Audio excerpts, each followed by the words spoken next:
আসসালামু আলাইকুম এভরিওয়ান। অসমাপ্ত ভালোবাসা গল্পের ১৩ নম্বর পর্ব। তো চলো বেশি কথা না বলে গল্প শুরু করা যাক। প্রতিবার দেশে ফেরার সময় জিয়ান এক্সাইটেড থাকে, তবে এবার যেন তার চেহারায় আলাদা রকমের আনন্দ দোল খাচ্ছে। সিটে বসে মনে মনে বলে, সুইটহার্ট, এবার ফেরার সময় আমি একা ফিরবো না, তোমাকে নিয়ে ফিরবো। আর কয়েক ঘন্টা, তারপর তোমার সব অভিমান মুছে দেব রাঙা বউ। জিয়ানের ভাবনার ছেদ ঘটে পাশের সিটের কারো কান্নার আওয়াজে। জিয়ান একবার ভাবলো জিজ্ঞেস করবে, আবার কিছু একটা ভেবে জিজ্ঞেস করলো না। পাশের সিটে বসে থাকা মেয়েটা মাথা তুলে তাকাতেই জিয়ান বলে, আবার আপনি? ইরার কোনো হেলদোল নেই, সে নিষ্প্রাণ দৃষ্টিতে তাকিয়ে আছে নিচের দিকে, চোখ থেকে অঝোর ধারায় বর্ষণ হচ্ছে। জিয়ান বলল, everything is alright miss. Ira নিচের দিকে তাকিয়ে উত্তর দিল, যার মা দুনিয়া ছেড়ে চলে গেছে তার সবকিছু অলরাইট কি করে হয়? জিয়ান বলল, সো স্যাড, কিন্তু মানুষের জীবন তো চিরস্থায়ী নয়, তাই না? আমরা জন্মের পরেই জানি আমাদের মৃত্যু নিশ্চিত। ইরা বলল, আপনি জানেন আমার মম লাইফে কিছু পায়নি, না ঘর, না সংসার, না ওই লোকটার পরিচয়। ধ্বংস করে দেব তাকে আমি এখানে, আর আমার মা কফিনে। জিয়ান বলল, কোন লোকটা? আর আপনার বাবা কোথায়? ইরা বলল, বাবা শব্দটাকে ঘৃণা করি আমি। আমার মম সারা জীবন তাকে নিঃস্বার্থভাবে ভালোবেসে গেছে, সে আমার মমকে জাস্ট টিস্যু পেপারের মতো ইউজ করেছে। জিয়ান বলল, আপনার বাবার সাথে কথা হয়েছে? মনে হয়নি ভদ্রলোক এমন হতে পারে। ইরা বলল, ওটা আমার বাবা না, আমার আঙ্কেল, ছোট খালামণির হাজবেন্ড। বাবা নামক মানুষটা তো আমার মমকে সারাটা জীবন ঠকিয়ে এসেছে। আচ্ছা, স্ত্রীর পরিচয় যদি নাই দিতে পারবে, তাহলে সেই স্ত্রীর সাথে রাত কাটাতে লজ্জা লাগলো না? তার যদি এতই চাহিদা, তাহলে পতিতালয়ে না যেয়ে আমার মমকে কেন ব্যবহার করলো? জবাব চাই আমার। আমি ওই লোকটাকে খুন করে তবেই শান্ত হব। জিয়ান পানির বোতল এগিয়ে দিয়ে বলে, আপনাকে সান্ত্বনা দেবার মতো ভাষা আমার জানা নেই, তবুও বলবো একটু শান্ত হন, ঠান্ডা মাথায় কাজ করুন। আল্লাহ তাআলা আপনার মমকে জান্নাতবাসী করুক। পুরো জার্নিতে আর তেমন কোনো কথা হলো না। পুরোটা পথ মেয়েটা শুধু কেঁদেছে। জিয়ান আগ বাড়িয়ে আর কোনো কথা বাড়ায়নি, কারণ সব মানুষ সিম্প্যাথি পছন্দ করে না। নয়না রাগে গজগজ করতে করতে গাড়িতে এসে বসেছে। তার মোটেও যাওয়ার ইচ্ছে নেই, তার মা জোর করে নিয়ে যাচ্ছে। জাহানারা বেগম নয়নাকে উদ্দেশ্য করে বলেন, চেহারার নকশা ঠিক করো, বাপ বেটি একরকম হয়েছ। কোথাও যাওয়ার নাম শুনলেই কপালে বজ্রপাত পড়ে, তা আত্মীয় স্বজনদের সাথে সম্পর্ক রাখতে হয় না? নয়না বলল, তোমার ভাতিজার বিয়ে, তুমি যাও, আমাকে কেন টানছো? জাহানারা বেগম বললেন, তোমাকে বড় মামি কত আদর করে, আর তুমি এভাবে বলছো? নয়না বলল, আম্মি ছাড়া আর কিছুই আমার মন মতো না ওই বাড়িতে।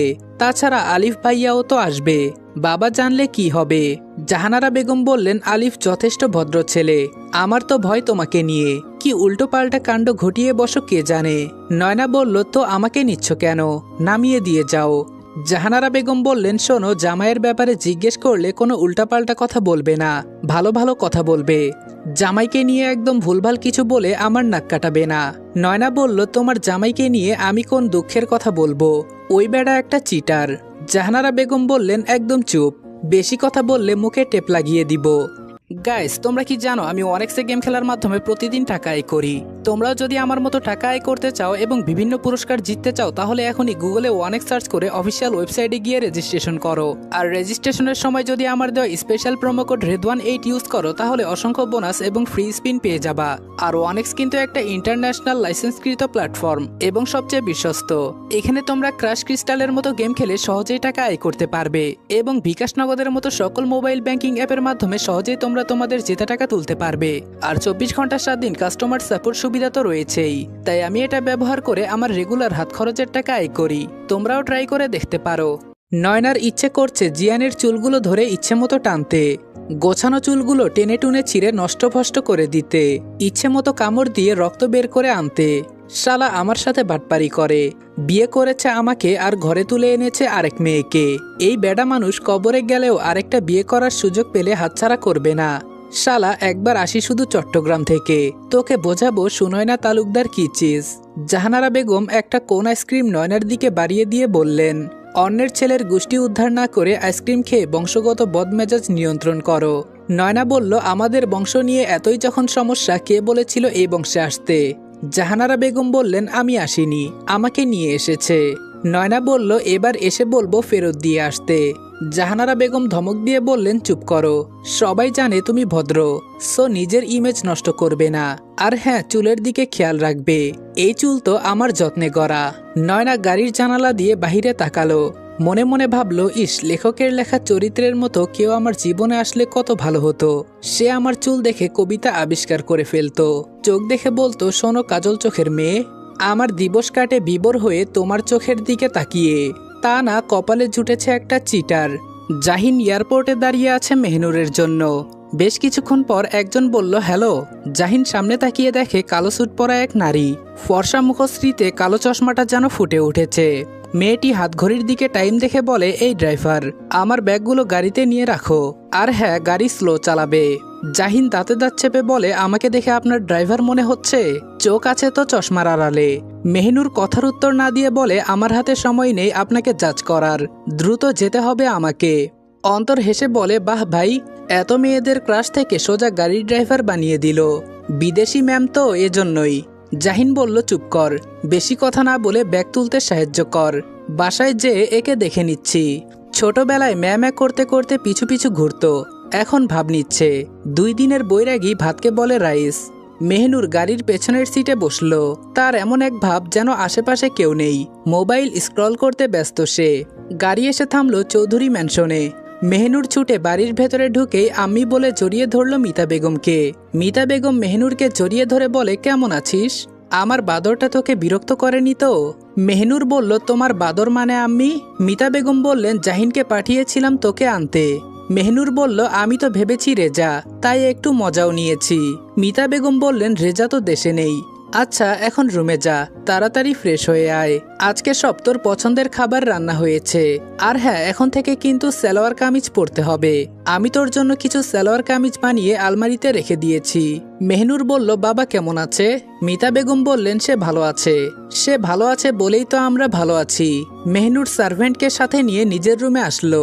দীর্ঘ 24 বছর পর নিজের দেশে পার্মানেন্টভাবে ফিরে এসেছে মেহনুর। রুমে এসে বেডে বসে বলে, রেজা, এবার তুই আমাকে ভালোবাসবি তো? আমি তোর অর্ধাঙ্গিনী হয়ে বাকিটা জীবন কাটিয়ে দিতে চাই। জাহিন রেগে মেগে আগুন। বাসায় ঢুকে সোজা কিচেনে আসলো। আম্মু, তোমার বান্ধবীর মেয়ের কত বড় সাহস, ও আমাকে ড্রাইভার বলে। দ্য মোস্ট হ্যান্ডসাম জাহিন চৌধুরীকে ড্রাইভার বলে। ওরে একবার পাই, তারপর বোঝাবো ড্রাইভার কি আছিস। মিতা বেগম বললেন, আসছে আমার মোস্ট হ্যান্ডসাম। হ্যান্ডসাম হলে এই বয়সেও তুই একা থাকতি? এতদিনে 2-4টা বাচ্চার বাপ থাকতি, নিজেকে আয়নায় দেখ। জাহিন বলল, আম্মু, তুমি কিন্তু আমাকে অপমান করছো। মিতা বেগম বললেন, বিয়ে করতে রাজি হলে সম্মান করব। জাহিন বলল, এই অহংকারী মেয়েকে কিছুতেই বিয়ে করব না। জাহিন চৌধুরীর সাথে ভাব নেয়। জিয়ান দেশে ফিরে নয়নাকে সারপ্রাইজ দেওয়ার জন্য সোজা তালুকদার বাড়িতে গেল। সেখানে যেতেই সূচনা বলে, এই তুই এই বাসায় কি করিস? তোকে না সেদিন দেখলাম মেয়েদের গান শোনাতে? জিয়ান বলল, ওরে দাদি আম্মা আমার, তা তোমার সাগরেদ কই? সূচনা বলল, তুই কি টয়নার কথা বলছিস? টয়না তো আম্মুর সাথে বিয়ে করতে গেছে চট্টগ্রাম। জিয়ান দ্রুত উঠে এসে দারোয়ানের কাছ থেকে ফুল ঠিকানা নিয়ে সোজা চলে গেল এয়ারপোর্টে। সেখান থেকে চার্টার বিমানে সোজা চট্টগ্রাম চলে আসলো। নয়নাদের আসতে আসতে অনেক রাত হয়েছে। দোতলা বাসা, তবে সিঁড়ি হচ্ছে বাহিরের সাইডে। নয়না তার মায়ের সাথে দোতলায় ঘুমিয়ে আছে। নয়না তার মায়ের পাশে ঘুমিয়ে আছে। এমন সময় অনুভব করলো কেউ তার মুখ চেপে ধরেছে। ভয়ে চিৎকার করতে চাইছে, কিন্তু আওয়াজ বের হচ্ছে না মুখ থেকে। কেউ সেভাবেই নয়নাকে কোলে তুলে নিল। অন্ধকার রুমে আবছায়ার মতো একটা ছায়ামূর্তি। নয়না ভয়ে কাঁপতে লাগলো। কেউ কানে কানে ফিসফিস করে বলে, এক পুরুষের স্পর্শেই কাঁপাকাঁপি অবস্থা, আবার নাকি বিয়ে করবে, শখ কত ম্যাডামের। এই কণ্ঠ নয়নার চেনা, যেন যুগ যুগ ধরে পরিচিত কোনো কণ্ঠস্বর। নয়না চোখ বন্ধ রেখেই জিয়ানের শার্ট খামচে ধরল। জিয়ান দ্রুত পায়ে সিঁড়ি বেয়ে ছাদে চলে আসলো। নয়না এখনো চোখ খোলেনি, হৃদযন্ত্রে ধুকবুক আওয়াজ হচ্ছে। জিয়ান বলল, এই যে ম্যাডাম, চোখ খুলে একবার দৃষ্টি স্থির করুন। শোনয় না, তোমার মনোকর্ষণ করা আখি পল্লব মেলে দাও। নয়না পিটপিট করে চোখ খুলল। পূর্ণচাঁদের আলোতে জিয়ানের চেহারা স্পষ্ট হলো নয়নার দৃষ্টিতে। নয়না জোরে চিৎকার করল। জিয়ান নয়নার মুখের উপর হাত রেখে ফিসফিস করে বলে, কেস খাওয়াতে চাচ্ছ কেন বউ? কই, তোমার জন্য 7 সমুদ্র 13 নদী পাড়ি দিয়ে আসলাম। কিসমিস খাওয়াবা তা না, সোজা কেস খাওয়ানোর ধান্দা। নয়না কথা বলার চেষ্টা করছে, কিন্তু জিয়ান নয়নার মুখ চেপে ধরার কারণে কথা বের হচ্ছে না। জিয়ান বলল, শোনো বউ, ঝগড়া হাজবেন্ড ওয়াইফের পার্সোনাল ইস্যু, সো সেটা পার্সোনালি মিটমাট করে নেই। যদি রাজি থাকো আলতো করে আমার হাতে কামড় দাও, তোমার মুখ খুলে দিচ্ছি। আর রাজি না থাকলে এভাবে তুলে নিয়ে যাব তোমাকে। নয়না জিয়ানের হাতে দাঁত বসিয়ে বেশ জোরে কামড় বসালো, কিন্তু কাজ কিছুই হলো না। কারণ রেজা চৌধুরী কি এতই বোকা নাকি? হাতের তালুতে কেউ জোরে কামড় বসাতে পারে নাকি? জিয়ান নয়নাকে কোল থেকে নামিয়ে দিল।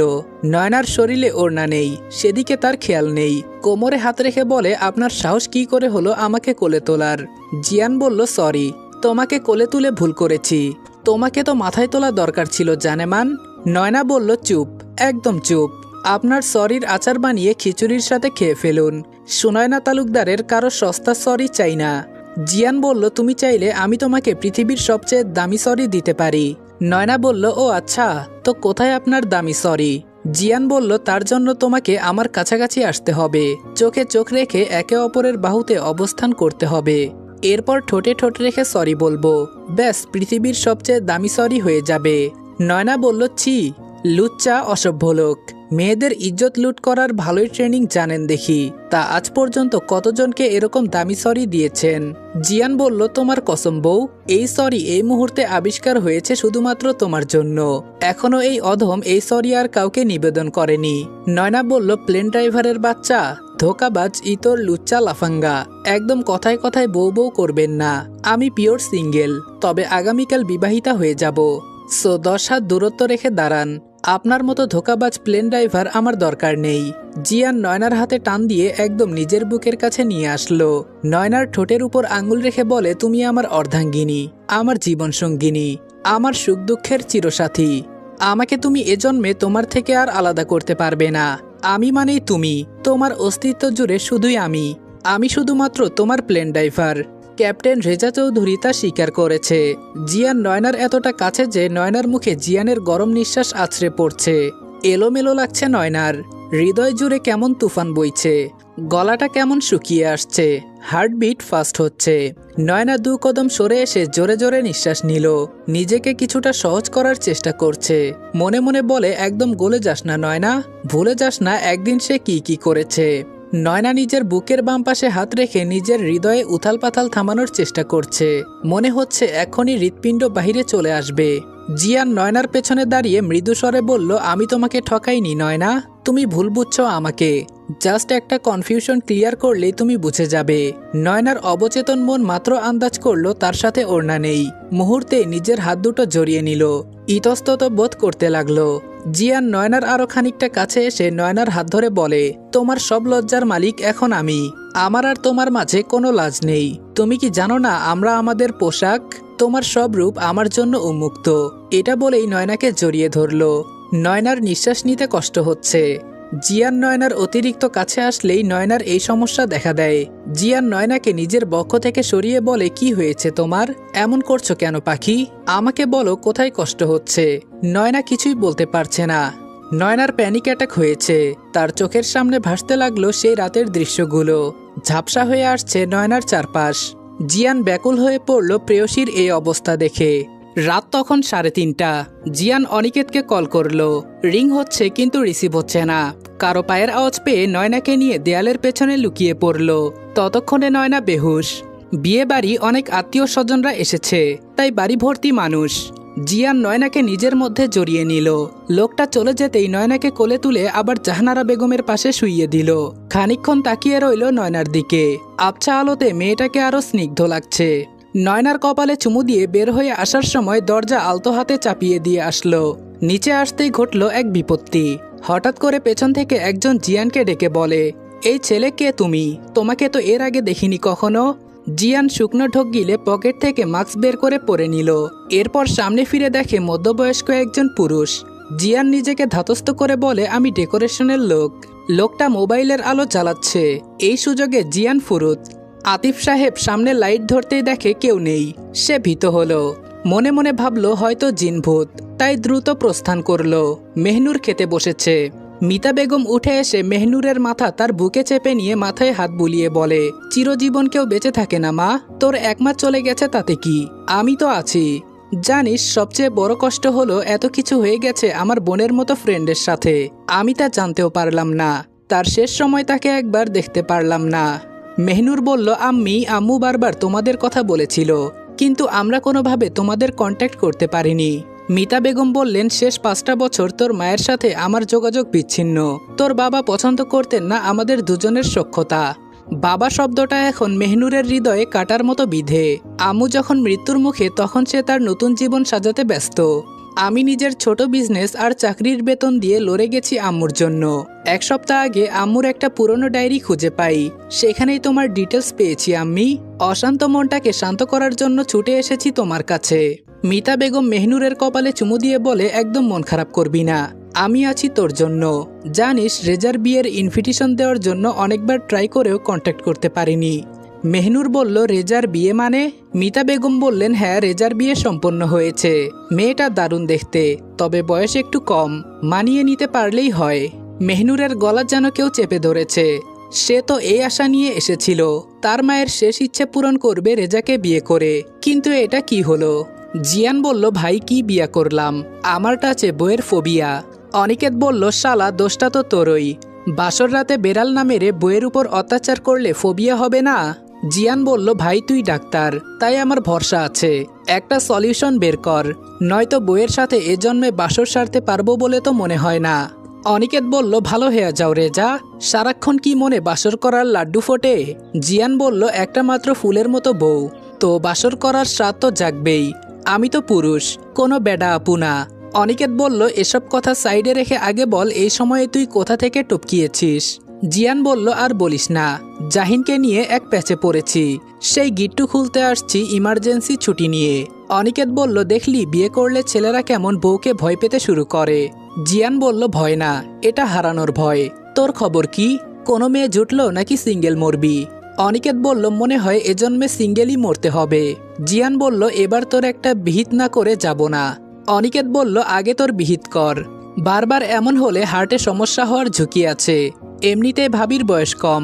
জিয়ান বলল, আমি এখন কি করব, কিভাবে এই ট্রমা থেকে বের করব ওকে? অনিকেত বলল, ভালোবাসা দিয়ে কাটাতে হবে এই ভয়, একদম ভিন্ন একটা রেজা হয়ে যা। মনে কর তুই পাইলট রেজা চৌধুরী না, তুই শুধুমাত্র তোর অর্ধাঙ্গিনীর, তার সাথে মিশে যা, বোঝার চেষ্টা কর তাকে, দেখবি সে নিজেই তোকে কাছে চাইবে। ভালোবাসা যখন বাড়তে থাকে তখন ধীরে ধীরে তা মানুষকে তৃষ্ণাতুর করে তোলে ভালোবাসার উষ্ণ ছোঁয়ার, তখন সব ভেদ করে মানুষ মিশে যায় একে অপরের অস্তিত্বে। জিয়ান বলল, কিন্তু আমি কিভাবে কি করব বল, অনেক বাহানা করে 10 দিনের ছুটি মঞ্জুর করাতে পেরেছি, বুঝতেই তো পারছিস এতটুকু করার জন্য কত কি করতে হয়েছে।